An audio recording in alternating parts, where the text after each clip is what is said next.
Aaliyah Thomas, did I not tell you to stay in the remedial section? Ms. Briggs stormed across the classroom like a thunderhead in heels.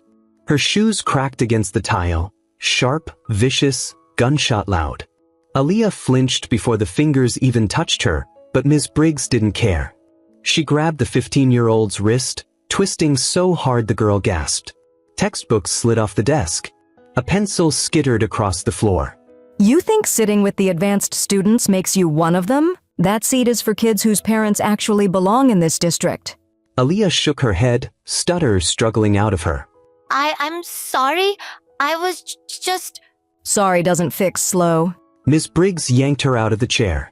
The desk slammed sideways. Aaliyah's binder fell open, pages fluttering like broken wings. Math homework scattered under nearby shoes as students lifted their phones. Snickers erupted, then laughter, then a chorus of cruel whispers. She's so slow. She can't even talk. Why is she in this class anyway? Someone stepped on Aaliyah's notebook. The sound of the crushed spiral rang out like a verdict. Please. Aaliyah whispered, cheeks wet. Miss Briggs, I didn't mean... Oh, your mother probably didn't mean to sneak you into this class either. The teacher shoved her toward the back row, the row no one wanted. The row where kids who weren't good enough were forced to sit. Go back where you belong. Ms. Briggs snarled. With the kids who actually need help forming sentences. A crash exploded behind them as Aaliyah stumbled into a desk, knocking her lunch to the floor, applesauce bursting, chips scattering, the sandwich landing open-faced in a dirty puddle of spilled juice. The class erupted into full-blown laughter. Aaliyah froze, humiliated, shaking. And that's when it happened. In the doorway, a woman stood motionless, a brown paper lunch bag dangling from her hand, her face draining of color as she watched her daughter shrink into herself. Carmen Thomas didn't blink. She couldn't. The scene struck her like a car crash she couldn't move away from. Her mouth parted, but nothing came out. She had come early. She had come to surprise her daughter. She had come to steal one small moment of joy between night shifts. Instead, she walked straight into her child's nightmare. And she had no idea it was about to get worse. Much, much worse. Because Ms. Briggs hadn't seen the mother yet. And she had one more humiliation planned. One that would send everything spiraling into a war the school would never recover from. Before we continue, where in the world are you watching from? Are you watching this at home, work, or school right now? Drop your location in the comments. Our community is growing across the world. We love seeing how far these stories travel. The hand closed on Aaliyah's wrist like a claim. It wasn't the absent-minded tug of a teacher redirecting a child. It was ownership, a practiced curl of fingers that said, "You are mine to move."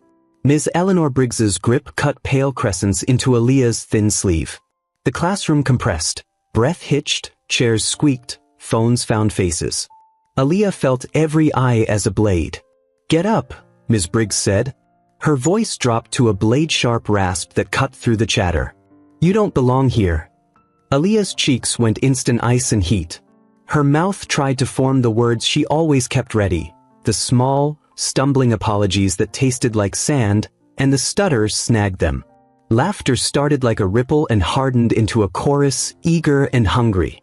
Ms. Briggs did what she had done many times. She yanked the lunch tray from Aaliyah's hand so cleanly the milk carton launched and skidded, slapping against linoleum with a sound that landed like a punctuation mark. An apple rolled, bounced, and stopped at a sneaker. The sandwich split, mayo sliding into a slow, shameful smear. "You think you can sit with the advanced kids?" Ms. Briggs barked, and the words were venom. "This seat is for students whose parents actually belong in this district." Aaliyah's whisper came out like a broken thread. I'm sorry. I didn't mean." "Sorry doesn't fix slow." Ms. Briggs snapped and shoved her toward the back row, the row everyone avoided, a thin island of fluorescent light where the scholarship kids sat in small clusters like stray birds. The shove sent Aaliyah into a desk, papers scattered, a pencil rolled and clacked against a trash can. The sound of the spiral notebook being crushed underfoot was a verdict. "Please," Aaliyah breathed, damp with shame. Her fingers hovered over the ruined pages as if they could glue them back together. "Miss B. Briggs," I didn't mean to. I swear I... Oh please, a girl said, voice sharp. She can't even speak for herself. Another laugh, higher, more delighted, like a party applause for the main act. At the doorway a woman froze, a brown paper bag crumpled in her hand. Carmen Thomas stood a step inside the doorway like someone who'd walked into a movie mid-scene and couldn't figure the plot out. The bag sagged with the weight of 2 sandwiches, the small, human contraband she'd bought between night shifts. She had come early to surprise Aaliyah, to steal 1 ordinary hour from her double-shift life. A cupped sandwich, a return to the small domestic. Instead she'd found her child made into theater. Carmen's breath went thin. For a moment she simply watched, as if the thing might dissolve if she looked hard enough. The fluorescent lights above did nothing to warm the air. The cafeteria smelled faintly of old gym socks and disinfectant. Laughter ricocheted like hail. Miss Briggs noticed her then, like a cat noticing a small shake in the rug. Her face tightened, something professional and cold folding into place. "Excuse me," she called out, loud and clipped. "This is not a visitation hour for parents to wander in and disrupt learning." Carmen's steps were slow, deliberate. She didn't want to be the judge in public. She wanted to be the woman with 2 sandwiches and a small, private smile. But watching her daughter shrink into herself, shoulders rounded like someone trying to disappear, a thin, metallic anger uncoiled along her spine. She kept her ID in her wallet. She kept it hidden. Today she wanted something quieter, ordinary mercy. It had slipped away. She moved forward and the room changed its angle, as if a stage director had called a new scene. Ms. Briggs dropped the practice teacher smile and leaned in, to better catch the smallness of Aaliyah's face. "If you can't keep up with the standards of this class," she said theatrically, "maybe you don't belong." The room hummed with the electricity of a public spectacle. Students leaned forward like vultures. Carmen took 2 more steps and stopped close enough to see the tiny cuts the grip had made on Aaliyah's skin. Something in her went cold and certain. She was a mother first. All the titles and late-night lectures and bulletproof composure lived under that. The paper bag crumpled in her fingers as if it were suddenly heavy with consequence. "Miss Briggs," Carmen said, low and steady. She made no theatrical entrance. She made a plain, precise one. "You will not speak to my daughter that way." For a breath Ms. Briggs blinked, as if uncertain whether to treat Carmen as a petty disruption or a parent with a right to be angry. Then the teacher's contempt hardened like a setting plaster. "You can't just come in here and make demands," she said. "This is a classroom. There are rules." "There are rules," Carmen agreed, "and hitting my child is not one of them." Ms. Briggs laughed, not a bright laugh but the tired, practiced one of someone who's run out of surprises. "We have standards," she said. "We have families who support this institution. If your family can't..." "If my family can't what?" Carmen asked, and the words came out small but loaded. She could feel a dozen phones pointing at her. She could feel the history of 1,000 small cruelties vibrating against her. Ms. Briggs's hand reached out and struck the margin of Aaliyah's cheek, not enough to leave a mark that would scream in daylight, but precise and intimate enough to commemorate shame. The slap landed like a punctuation. Sound tore through the room and for a moment everything teetered. There was a staggered intake of breath, the kind that happens when the audience realizes the actor has gone too far. Aaliyah's hand flew to her face. Her eyes widened with discarded hope. For an instant she looked like a child who had been struck and then forgotten. Carmen felt the world tilt. All logic, the patient legal logic that lived in her head after years of study, the thing that could sit and count procedures and steps, wanted to say the right things. Report, document, file. But the mother inside her wanted to move. She moved. Her phone was in her hand before she had decided it would be. The red dot at the edge of the screen was small and ordinary, and then it was not. She thumbed record. The little red light blinked and the cafeteria breathed with the knowledge of a witness. "You are recording?" Ms. Briggs said, tone sharpening into a challenge. "Yes," Carmen said. "I am."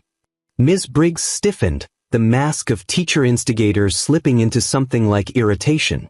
"You'll have to take this up with the administration," she said. "You can't remove a student in the middle of instruction." The principal appeared in the doorway then. a man with the practiced calm of someone whose job was to put cool, administrative hands on human messes. He wore an institutional smile, the pale kind that says, "We will write a paragraph about this and circle it in a file cabinet." "Mrs. Thomas," he said, and the syllables were meant to diffuse. "We can talk in my office." "You think I'm going to step out of this room while my daughter sits in a corner and takes this?" Carmen asked. Her voice had a new edge, not the clipped courtroom edge that might terrify counsel, but the slow, maternal steel that is born of long nights and keening vigilance. Phones bobbed like a field of little eyes. The principal inhaled and the cafeteria hummed with the pending administrative choice: de-escalate or pick a side. He took a step toward Ms. Briggs as if to create a buffer.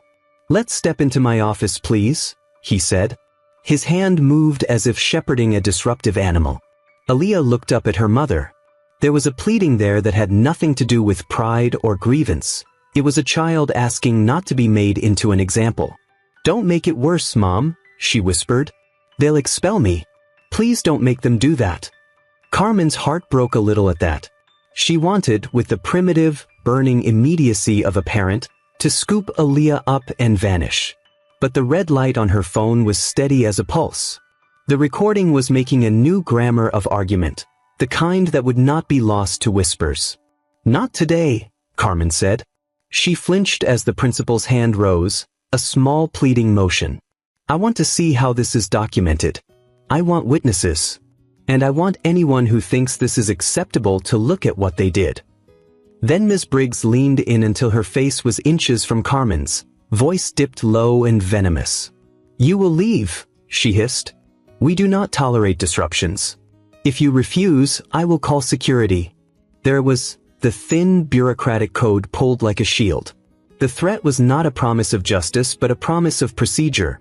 Security, forms, the neat denial that dissolves pain into policy. Carmen considered her options the way people used to consider whether to jump or to wait for someone to push them. Her thumb hovered for the record. The red light was steady. The principal's smile had thinned to a line. Ms. Briggs reached for her phone as if already making the call. Carmen could smell the acrid smell of institutional comfort, the way the grown-ups in this building could neutralize outrage by funneling it into memos. She had a choice: leave now and maybe protect her daughter's school record, swallow the moment, make it paper, or stand and risk the slow machinery of retaliation. She squeezed Aaliyah's hand once. The girl's fingers were small and hot and trembling. Then Carmen did the only thing that would make sure the next moments could not be erased by an administrative tidy-up. She lifted her head, lifted the phone, and said aloud, so everyone could hear every small digital eye that had turned toward them, "I'm calling it in." The clack of the principal's shoes as he reached for the intercom sounded like the first hammer blow. Administrative response, theater of control. Ms. Briggs's face went hard as stone. Phones swiveled, whispers rippled, and the cafeteria folded into the hush that happens before a storm breaks. Something would happen next. Security would appear, an office would be drafted, a letter would be written. Or something stranger, sharper, faster than procedure might occur. Because Carmen's recording was a bright, inescapable fact now, and facts have a way of bending the world toward consequences. But before any of that could finish settling, before the principal could find the words that would both soothe and deflect, a student at the back burst into a sudden, raw, unexpected sound, not laughter this time, but a sob so loud and animal that it tore across the room. All eyes snapped toward the sound, and in that beating open second, someone else moved. A hand reached out from the crowd, a small, poised movement, and smashed a phone screen down hard, like a punctuation mark. The screen shattered in a spiderweb bloom. The room gasped. Carmen's red recording dot kept blinking, obstinate and bright. The next sound was not the principal's conciliatory voice. It was the metallic click of a door being locked from the inside. The lock clicked, sharp and final. A hush fell over the cafeteria, not the soft kind that comes from curiosity, but the hard, metallic silence of fear. Students glanced at each other, at the principal, at Ms. Briggs, at Carmen. A single thought pulsed through the room like a shared heartbeat. This isn't normal. Something is about to break. Carmen tightened her grip on her phone. The red recording light blinked steadily against her skin, small but relentless. Aaliyah stood half-hidden behind her mother, trembling as if the air itself had turned hostile. The principal, Mr. Halston, swallowed, his Adam's apple bobbing like a man who had just realized his polished administration suit was far too thin to protect him. "Who locked that door?" he demanded, trying to summon authority. No answer. He tried again, louder. "Who locked that?" "The students did," someone muttered. "Or maybe the janitor did. The handle's always weird." But Carmen knew the truth. Everyone did. Someone had locked that door because they wanted to keep everyone inside long enough for this moment to leave a mark. Long enough for the truth not to escape. Ms. Briggs recovered first. Or tried to. She straightened her blouse, smoothed her hair back into its severe bun, and exhaled through her nose like she was the one inconvenienced. "This is ridiculous," she spat. "Unlock the door and escort this woman out immediately. She's creating a hostile environment for staff." Carmen stepped forward, slow, deliberate. A hostile environment? Her voice was soft, dangerously soft. "You hit my child." A gasp rippled through the room, even though everyone had already watched it happen. Sometimes horror feels more real when someone finally says it out loud. Ms. Briggs bristled. "I didn't hit her. I corrected her. These kids. Carmen cut her off. Her eyes gleamed not with rage but with a cold, terrifying clarity, the kind only a mother with nothing left to lose can wield. Aaliyah grabbed her mother's sleeve. "Please, Mom," she whispered. Don't make it worse." Carmen looked down at her daughter, really looked at her. At the slight tremor in her fingers. At the thin red blush on her cheek where the slap still hummed under the skin. At the way her shoulders curved inward like she'd been folding herself smaller for months. And something inside Carmen cracked open. The old pain, the inherited fear, the unspoken hope that if she just worked harder, parented harder, loved harder, the world would somehow leave her daughter untouched. Now she saw the lie of it.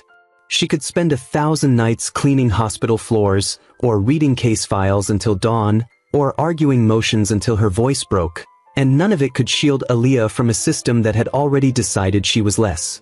Aaliyah didn't need her mother to be calm. She needed her mother to be fire. Carmen lifted her chin. "Look at my daughter," she said, voice carrying like a truth bell. "Really look at her." The students shifted. Phones trembled in hands. She has sat in this classroom every day and tried. She has worked twice as hard to prove herself. She has stayed quiet through insults, through stares, through dismissals, all because she didn't want to trouble anyone. Carmen's throat tightened, but her voice did not waver. "And what did you do? You punished her for being shy. You mocked her stutter. You humiliated her in front of the entire class. And today, you laid your hands on her." Ms. Briggs scoffed, but it lacked conviction. The cafeteria had turned. The quiet tide of guilt was shifting under her feet like an unstable floorboard. The principal tried to intervene. "Mrs. Thomas, I understand you're upset, but there are procedures." "Procedures?" Carmen repeated, eyes burning. "You want me to follow procedures while you ignore crimes? While teachers abuse children under your watch? While you look the other way because you don't want to upset certain types of parents?" The cafeteria went still. Ms. Briggs opened her mouth to argue, but a girl at the second table stood up. Her name was Naomi, a soft-spoken honor student with braids and round glasses. And her voice cracked when she said, "She's telling the truth." A ripple of electricity zapped across the room. "She hits us," Naomi said. "She calls us stupid. She says we don't belong in advanced classes. She makes us sit in the back so no one complains about having slow kids up front." More students shifted. A Latino boy raised his hand timidly. "She took my lunch once," he said. "Said if I could afford hot lunch, maybe I wasn't really struggling." A girl in a floral headband spoke next, voice shaking. "She told me my braids were unprofessional. That I looked wild." "Ms. Briggs." The principal's face drained of color until he looked like chalk. "Enough," he snapped. "Students, SI down." No one sat. The cafeteria had outgrown fear. Carmen's phone kept recording, blinking, blinking, blinking, capturing everything. Ms. Briggs lashed out, desperate. They're lying. All of them. They're trying to protect this troublemaker. Her hand shot toward Aaliyah again. Instinct, habit, malice, but Carmen caught her wrist midair. The grip was firm, steady, immovable. "Don't," she said. There was no scream, no shout, no profanity. Just a quiet warning powerful enough to bruise the air. The room erupted into whispers. "Oh my God," she grabbed the teacher. "No," the teacher tried to hit the girl again. "Somebody call the district? Is this going on TikTok?" Ms. Briggs jerked her hand away, face flushed red and blotchy. "You're done here," she hissed. "You and your daughter. I'll have her expelled." "Both? You'll what?" Carmen asked. "Hit her again in front of witnesses? Abuse another child on camera? Or hide behind the principal who let you do this for years?" The principal stiffened. "Mrs. Thomas, you need to leave." "No," Carmen said. "For 7 months, my daughter has been suffering while you pretended not to see. I'm not going anywhere until this is addressed." And then, as if the universe wanted to underline the word addressed, the classroom intercom crackled overhead. "Mrs. Thomas, please report to the main office." Immediately. A murmur swept the room. Ms. Briggs smirked. "There?" she said under her breath. "Now you're in real trouble." But Carmen didn't move. She lifted her phone in one hand and Aaliyah's trembling hand in the other. And she walked toward the principal with the slow, deliberate steps of a woman who had walked into courtrooms wearing armor forged from every injustice she'd ever lived through. "You called me to the office?" she asked, voice steady. "No," the principal whispered. Carmen froze. He hadn't called her. Someone else had. Before she could process it, the intercom clicked again. Same voice, same tone, but carrying a weight that made everyone look up. "Mrs. Thomas, this is Superintendent Alvarez. I'm at the school. And we need to speak immediately." Every teacher stiffened. Students looked at each other in shock. Superintendents don't come to cafeterias. Superintendents don't make personal announcements. Superintendents don't intervene unless something catastrophic has happened. Or unless someone with authority has seen something, or received something. A file. A video. A complaint. Carmen felt the blood drain from her face as the truth dawned on her. Someone had contacted the superintendent before she even reached the school. Someone who knew the patterns. Someone who knew the school wouldn't listen. Someone who finally had proof. Her daughter hadn't been suffering silently. She had been signaling for help. And no one, until now, had listened. Carmen squeezed Aaliyah's hand. "Come on," she whispered. "Let's finish this." But she didn't see it. The way Aaliyah's breath hitched, the way her eyes shimmered with guilt, the way her fingers curled tighter around her sleeve. Because Aaliyah knew something her mother didn't. Something that would change everything. The hallway outside the cafeteria felt colder than the room they had left behind, as if the air itself recoiled from what had happened. Students peeked from doorways, whispers sliding along the walls like shadows. Carmen walked with Aaliyah beside her, the principal a step behind them, sweat gathering at his temples. Aaliyah kept her head down. Her fingers twisted the hem of her sleeve the way they used to when she was very small, when she was frightened by storms or loud arguments in the apartment next door. Carmen noticed, and it stabbed her with the sharp ache of a mother realizing she'd missed more storms than she thought.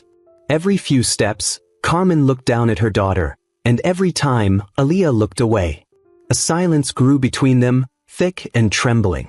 Superintendent Alvarez was already waiting outside the main office. She wasn't tall, but her posture made her appear towering. Her salt and pepper hair was pulled back, her navy blazer crisp, her eyes sharp in a way that suggested she didn't have time for excuses. "Mrs. Thomas." Her voice was level, but the tension beneath it was unmistakable. "Come with me. You too, Principal Halston." Aaliyah tried to stay close, but Alvarez stopped her gently with a raised hand. "Aaliyah, sweetheart, could you wait here for just a moment? I promise I'll speak with you soon." Aaliyah nodded, too quickly, and sat down in a hard plastic chair outside the office. She hugged her backpack to her chest. Her leg bounced. Her breath hitched. Carmen paused, watching her daughter. There was something in Aaliyah's eyes, not just fear. Something heavier, almost like guilt? But the superintendent opened the office door. And Carmen stepped into the room where everything would finally come undone. Inside, the blinds were drawn. The lights buzzed above. 2 school district investigators stood by the windows, clipboards in hand. A laptop sat open on the desk. Superintendent Alvarez folded her hands. "Mrs. Thomas," she began calmly, "before we discuss what happened today, I need you to understand that this investigation has already been underway for weeks." Carmen blinked. "For 3 weeks?" "Yes." Alvarez turned the laptop toward her. "We received an anonymous submission to the district hotline. Multiple submissions, in fact. Videos. Voice recordings. Screenshots of messages between students. Documentation of emotional abuse, academic discrimination, and, as of this morning, physical misconduct." Carmen's breath froze. "Anonymous," she whispered. Alvarez tapped a key. A video expanded on the screen. A shaky clip of the classroom. Aaliyah standing at the whiteboard, voice stuttering painfully as she attempted to read a passage aloud. Laughter. Mocking voices. Then, Ms. Briggs's voice. "Use your words, not your noises. Or sit down. You're wasting everyone's time." Carmen closed her eyes. Another video, Ms. Briggs hovering over Aaliyah's desk, tapping her fingers impatiently as the girl tried to answer a math question. "If this is too hard for you, I can move you back to the struggling learners table where you belong." Another clip, Aaliyah eating alone in the back of the cafeteria while a group of girls filmed themselves laughing, mimicking her stutter. Carmen's hand tightened around the edge of the desk. "How long?" her voice cracked. "How long has this been happening?" Principal Halston coughed. "We weren't aware." "You weren't looking," Alvarez cut sharply.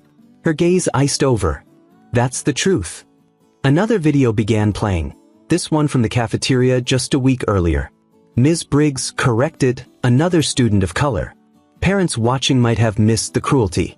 But Carmen saw it instantly. The grip, the shove, the humiliation, the pattern. Alvarez clicked to the next file. A text document appeared on screen, a message typed in small, careful letters. "Please help, my teacher hates me. She says I don't belong in this class. She embarrasses me every day. I try to be quiet. I don't want to get anyone in trouble. But I'm scared to come to school. Please don't tell my mom. She works so hard and I don't want her to worry. I just want it to stop." Carmen felt the oxygen leave her lungs. Aaliyah Thomas. Her daughter. Her baby. She had gone to strangers for help because she didn't want her mother to suffer alongside her. A pain deeper than fury filled Carmen's chest. "She asked you not to tell me," she whispered. Her throat closed. "She endured all this alone because she didn't want to trouble me." Alvarez's voice softened. "Mrs. Thomas, she was trying to protect you." Carmen shook her head slowly, tears burning behind her eyes. "No. She was trying to survive." The office door opened suddenly. Aaliyah stood there, pale and trembling. "Mom," she whispered. Carmen turned, her whole body moving toward her daughter. Before she could speak, Aaliyah burst into tears, explosive, unstoppable tears that came from the deepest part of childhood anguish. "I'm sorry," she sobbed.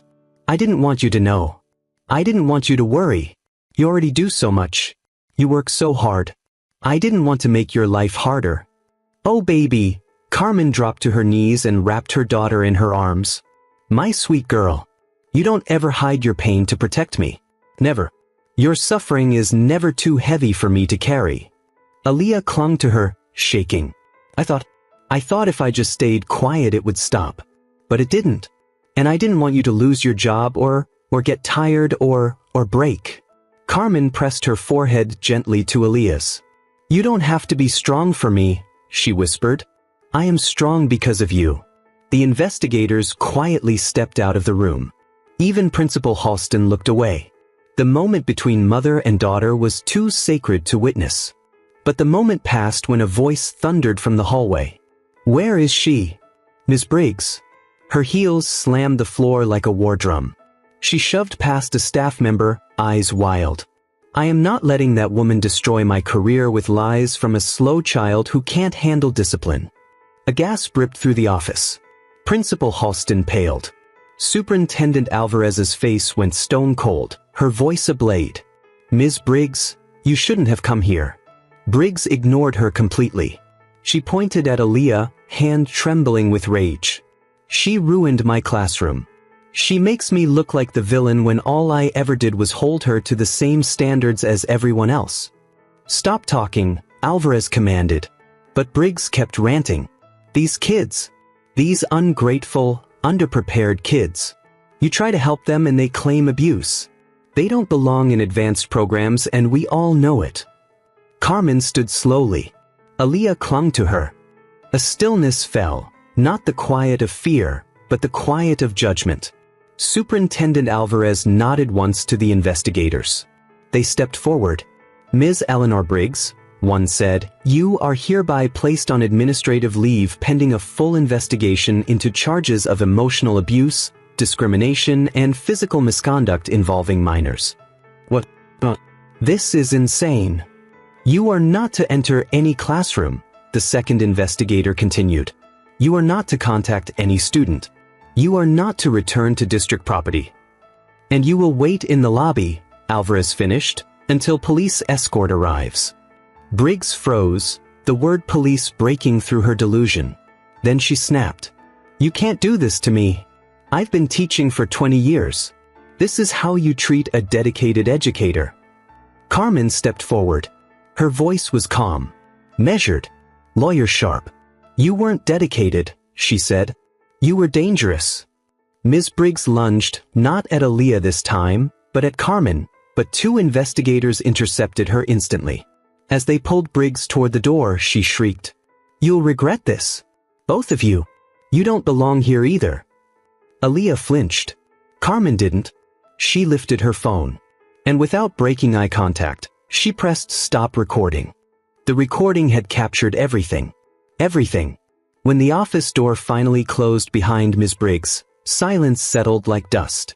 Alvarez exhaled. This will go to the police, she said flatly, and to the state board, and likely to the Department of Education. What happened today, and what's happened for months, cannot be buried. Carmen nodded slowly.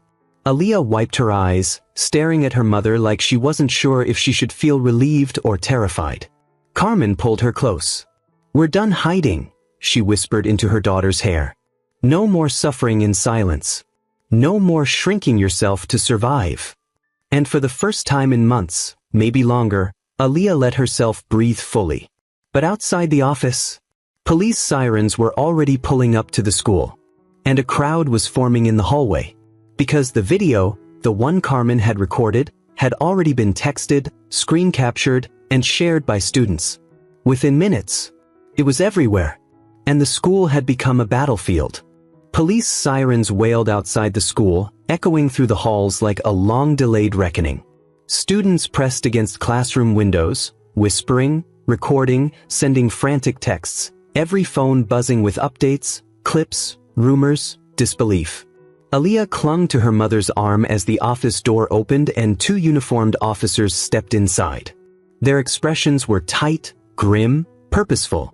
Superintendent Alvarez greeted them with a nod. She looked exhausted, but also relieved. Like someone who had finally ripped out a rot she'd been forced to pretend she couldn't smell. Officer Daniels, tall, even-voiced, approached the investigators who restrained Ms. Briggs in the hallway, her wrists cuffed, her face red with fury. This is outrageous, she screeched as the officers took hold of her. I did nothing wrong. I'm the victim here. I'm the one being attacked. Students in the hallway flinched back as she fought uselessly against the cuffs. Some recorded. Some cried. Some simply stared, finally seeing the true shape of the monster they'd normalized. One girl whispered, I didn't think anyone would ever stop her. And someone else whispered back, I didn't think we were allowed to say anything. Officer Daniels read Briggs her rights calmly, steadily. You have the right to remain silent. But she didn't remain silent. She shrieked, twisted, cursed, denied, pleaded. And then, when she saw Superintendent Alvarez watching her with unflinching eyes, Ms. Briggs broke. Her voice cracked, and she let out a sob that sounded more like a growl. My career, my reputation, everything I built, ruined because some slow little girl couldn't keep up. Every word was a nail in the coffin she'd hammered together herself. Carmen covered Aaliyah's ears. The officers finally led Briggs out of the building. As she disappeared through the double doors, for the first time since arriving at the school, Carmen felt the air lighten. But the battle wasn't over. Inside the main office, the investigators, the superintendent, Carmen, and Principal Halston took seats around the conference table. Aaliyah sat pressed against her mother, her voice still fragile but her breathing steadier now. Superintendent Alvarez folded her hands on the table. Before anything else, she said gently, I want to speak directly to you, Aaliyah. Aaliyah stiffened. I want you to hear this, Alvarez continued. None of this, none, is your fault. You did not deserve what happened to you. You were not too quiet, or too slow, or too sensitive. You were targeted. You were mistreated. And you were incredibly brave for speaking up, even if anonymously. Aaliyah's eyes shimmered. Carmen squeezed her hand, pride thick in her chest. Then Alvarez turned her gaze to Principal Halston, and the emotion vanished. What happened in your building, she said, voice sharpening, was not an isolated incident. It was a systemic failure. Halston swallowed hard. I wasn't aware. That's the problem, Alvarez snapped. Your job is to be aware. She opened a binder. A thick one. Inside were printed copies of the anonymous complaints. Photos. Screenshots. Written statements from other students. Page after page of children who'd suffered in silence. Halston looked like a man staring at a mirror for the first time, and not liking what he saw. His voice cracked. I failed my students. Correct, Alvarez said coldly. And your future with this district will reflect that. Carmen's eyes sharpened. Good, she said. Because my daughter isn't paying the price for your ignorance. A hush fell. Aaliyah looked up at her mother, not frightened this time, but in awe. Superintendent Alvarez took a slow breath. Mrs. Thomas, what you did today is something most parents never do. You stood up. You documented evidence. You demanded accountability. She nodded at the investigators. After reviewing the footage and the submitted evidence, here is what will happen immediately. The room held its breath. First, Alvarez said, Ms. Briggs will be charged with child endangerment, harassment, and physical misconduct. The district will support those charges fully.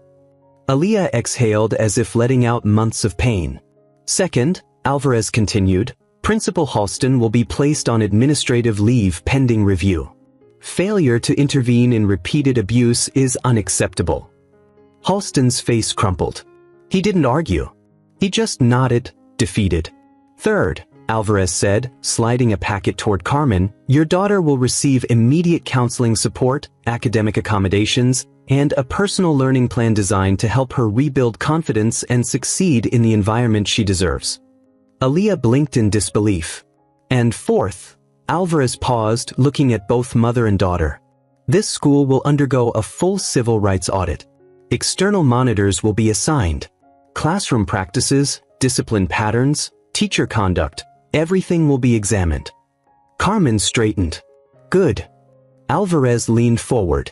And one more thing. The room stilled. We are launching a district-wide policy, the Thomas Rule. Aaliyah's head snapped up. What's that? She whispered. It requires every school to implement anonymous reporting access for students, mandatory sensitivity training for teachers, and immediate investigation of any claim of discrimination or humiliation. Aaliyah's lip trembled. It's named after you, Alvarez said softly, because you proved one voice, even a quiet one, can change an entire system. For a moment, no one spoke. Then Aaliyah started to cry, not the scared tears she'd shed all year, but tears of release. Tears of recognition. Tears of someone finally believed. Carmen pulled her close. You did this, she whispered. My brave girl. You did this. When the meeting ended, Carmen guided Aaliyah outside as teachers and students watched from every hallway. Some looked ashamed. Some looked inspired. Some looked like they finally understood the cost of their silence. "Good," she said, "because my daughter isn't paying the price for your ignorance." A hush fell. Aaliyah looked up at her mother, not frightened this time, but in awe. Superintendent Alvarez took a slow breath. "Mrs. Thomas, what you did today is something most parents never do. You stood up. You documented evidence. You demanded accountability." She nodded at the investigators. "After reviewing the footage and the submitted evidence, here is what will happen immediately." The room held its breath. "First," Alvarez said, "Ms. Briggs will be charged with child endangerment, harassment, and physical misconduct. The district will support those charges fully." Aaliyah exhaled as if letting out months of pain. "Second," Alvarez continued, "Principal Halston will be placed on administrative leave pending review. Failure to intervene in repeated abuse is unacceptable." Halston's face crumpled. He didn't argue. He just nodded, defeated. "Third," Alvarez said, sliding a packet toward Carmen, "your daughter will receive immediate counseling support, academic accommodations, and a personal learning plan designed to help her rebuild confidence and succeed in the environment she deserves." Aaliyah blinked in disbelief. "And fourth," Alvarez paused, looking at both mother and daughter, "this school will undergo a full civil rights audit. External monitors will be assigned. Classroom practices, discipline patterns, teacher conduct, everything will be examined." Carmen straightened. "Good." Alvarez leaned forward. "And one more thing." The room stilled. "We are launching a district-wide policy, the Thomas Rule." Aaliyah's head snapped up. "What's that?" she whispered. "It requires every school to implement anonymous reporting access for students, mandatory sensitivity training for teachers, and immediate investigation of any claim of discrimination or humiliation." Aaliyah's lip trembled. "It's named after you," Alvarez said softly, "because you proved one voice, even a quiet one, can change an entire system." For a moment, no one spoke. Then Aaliyah started to cry, not the scared tears she'd shed all year, but tears of release. Tears of recognition. Tears of someone finally believed. Carmen pulled her close. "You did this," she whispered. "My brave girl. You did this." When the meeting ended, Carmen guided Aaliyah outside as teachers and students watched from every hallway. Some looked ashamed. Some looked inspired. Some looked like they finally understood the cost of their silence. The Thomas Rule became a national topic within 48 hours. Aaliyah didn't just stop a bully. She helped rewrite how schools protect children. And Carmen? She never again wondered whether she was doing enough. Because the truth was simple. She had done everything that mattered. Before you close this story, I want to hear from you. Do you believe schools should have anonymous reporting systems and strict protections for vulnerable students? What would you have done if you were Carmen? If you were Aaliyah? Drop your thoughts in the comments. Your perspective might help someone else speak up. And if this story moved you, like the video so more people see it, comment to keep the conversation alive. Subscribe for more powerful real-life inspired stories where justice wins. Your voice matters. Your story matters. And together, we can make sure no child suffers in silence ever again.